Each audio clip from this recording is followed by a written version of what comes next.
In-negattività iddominat id-diskors tal-kap tal-Partit Nazzjonalista Adrian Delija li għażel li jattakka lill-Gvern fuq kollox mingħajr ma jagħti ebda forma ta' soluzzjoni.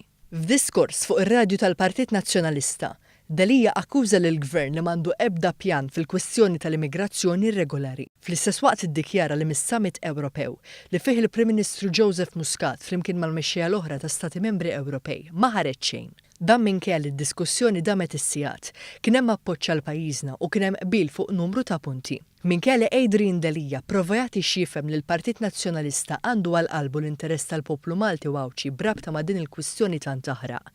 L-istess kap nazzjonalista għażel li ma jattendix is-Summit tal-Partit Popolari Ewropew li tlaqqa fi Brussell sabiex tiġi diskussa t-tema tal-immigrazzjoni. Fid-diskors tiegħu, Adrian Delija prova jkompli jqarraq bin-nies dwar il-kwistjoni tas-siġar, fejn fil-verità il-Gvern mhux talli qiegħed iżid it-tħawwil tagħhom saħansitra anke f'postijiet li kienu fi stat ta' abbandun, imma wkoll qed jimxi fuq il-pariri tal-esperti ambjentali li kienu tal-opinjoni li ċertu siġar għandhom jiġu rilokati. Barra minn hekk, minflok ma rrikonoxxa l-fatt dwar it-titjib li qed isir fis-settur tas-saħħa, Adrian Delija kompla jattakka lill-Gvern dwar il-konċezzjoni tal-isptarijiet Caring Rex San Luqa u l-Isptar Ġenerali ta' Għawdex, li maqbil wassal sabiex pajjiżna jkun armat bl-aqwa prattiċità medika u teknoloġija li ser tkun għall-benefiċċju għall-pazjent u għall-ħaddiema tal-isptar.